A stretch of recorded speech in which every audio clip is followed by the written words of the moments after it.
Presiden PKS tulis surat terbuka untuk Jokowi. Tolak kenaikan harga BBM, tapi kok bawa-bawa pembangunan IKN? Goreng-goreng isu lagi? Ditulis oleh tim redaksi jurnal, dikutip dari berbagai sumber. Di saat rakyat masih berjuang untuk bangkit kembali, kami mendengar bahwa Bapak akan menaikkan harga BBM bersubsidi. Kami meminta kepada Bapak Presiden untuk mempertimbangkan kembali rencana tersebut. Mengapa untuk membangun ibu kota negara yang baru pemerintah ada dana? Mengapa untuk menanggung pembekakan biaya kereta cepat Jakarta-Bandung pemerintah sanggup?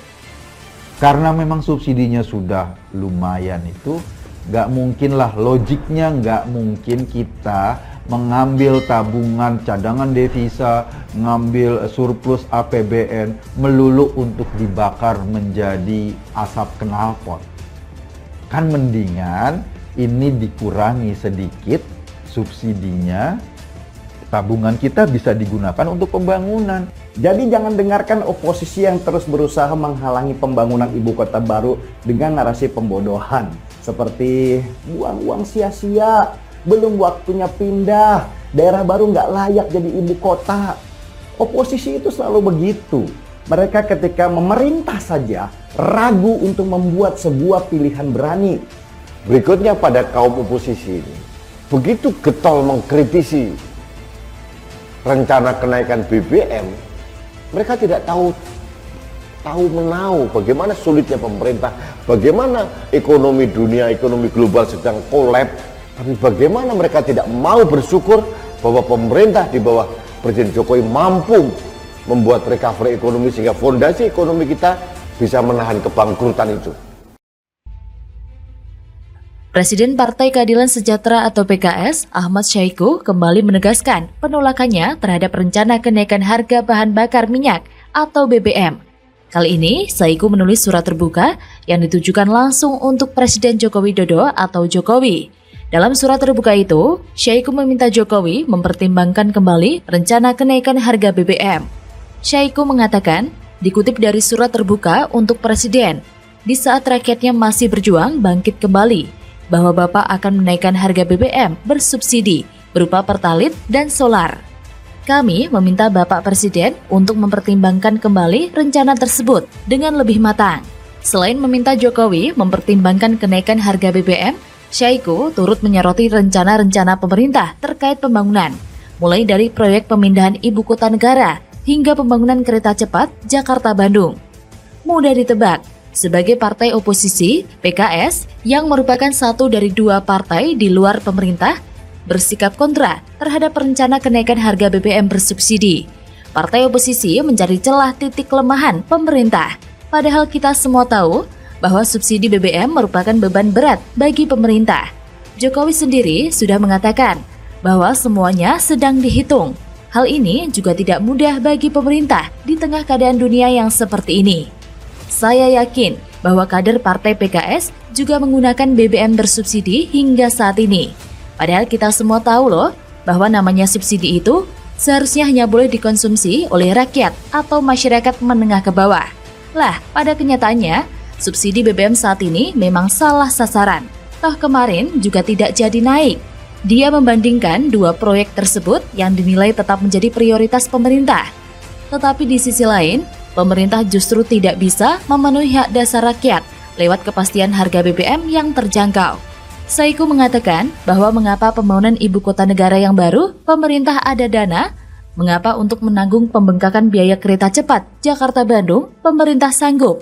Namun, untuk memastikan harga BBM tetap terjangkau sebagai kebutuhan mendasar rakyat justru tidak sanggup. Dengan adanya IKN baru di Kalimantan, efek domino akan merembes ke kota dan wilayah sekitarnya. Pertumbuhan ekonomi akan terkatrol, bibit investasi dan ekonomi akan tumbuh dengan sendirinya. Perpindahan IKN ke Kalimantan Timur sudah dipikirkan dengan matang beserta dampaknya. Syahiku juga mengatakan, kenaikan harga BBM bersubsidi dapat berimbas terhadap penurunan daya beli masyarakat.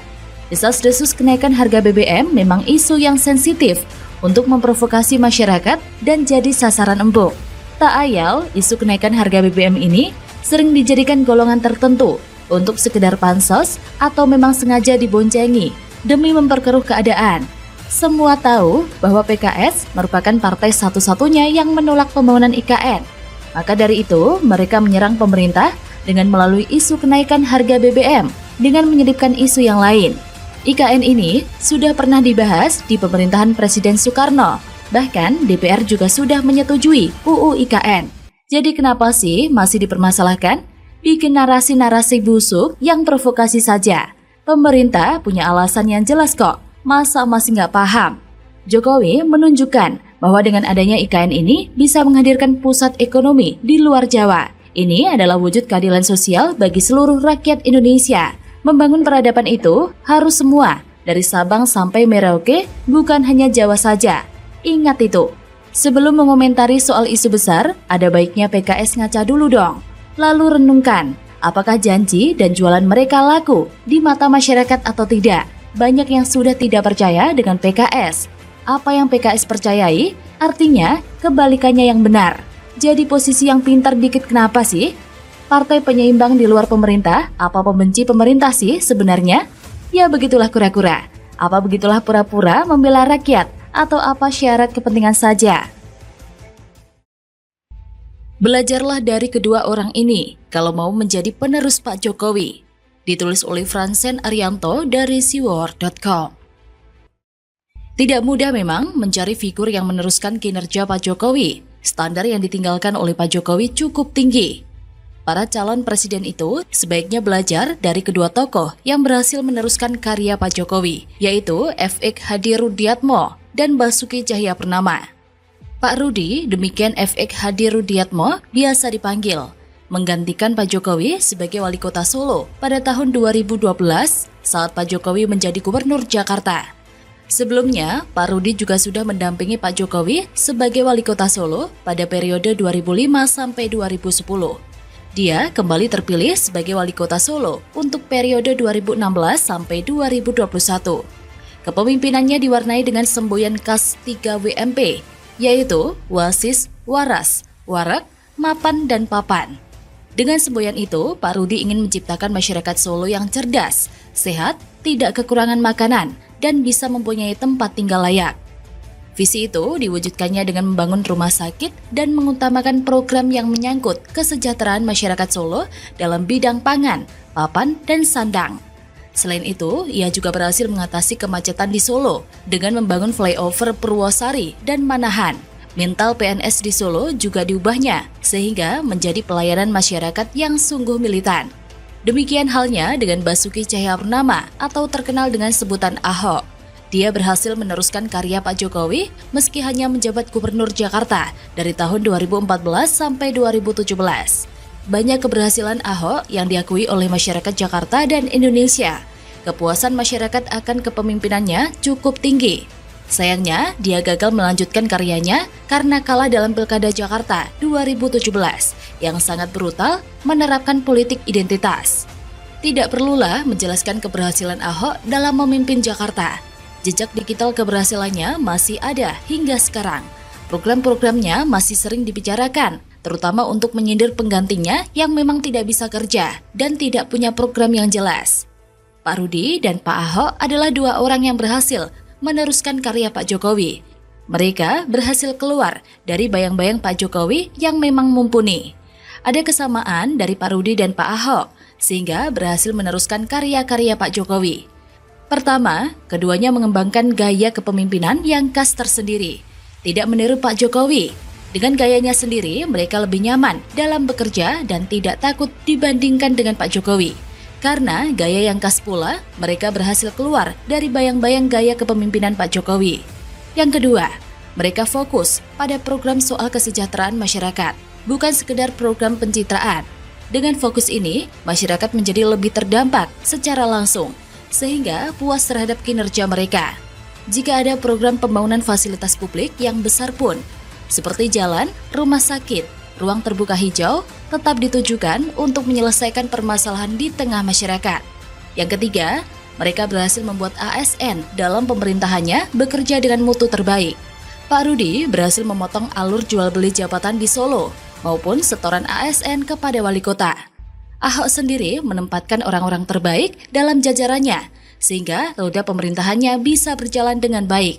Dengan kata lain, keduanya seorang organisator dan motivator yang baik, sehingga jajarannya bisa bekerja dengan maksimal. Keempat, mereka adalah orang terdekat Jokowi sebelum meneruskan kinerja Pak Jokowi. Pak Rudi menjadi wakil wali kota selama 7 tahun, sementara Ahok menjadi wakil gubernur selama 2 tahun. Karena keduanya sering bekerja sama, maka tahu bagaimana cara untuk melanjutkan visi Pak Jokowi. Mereka juga tahu apa yang harusnya dilakukan agar kinerja Pak Jokowi yang sudah baik bisa ditingkatkan. Itulah kesamaan yang saya temukan. Apakah masih ada yang lain?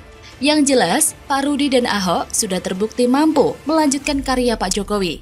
Sayangnya, peluang mereka menjadi kandidat capres, cawapres untuk Pilpres 2024 hampir tidak ada.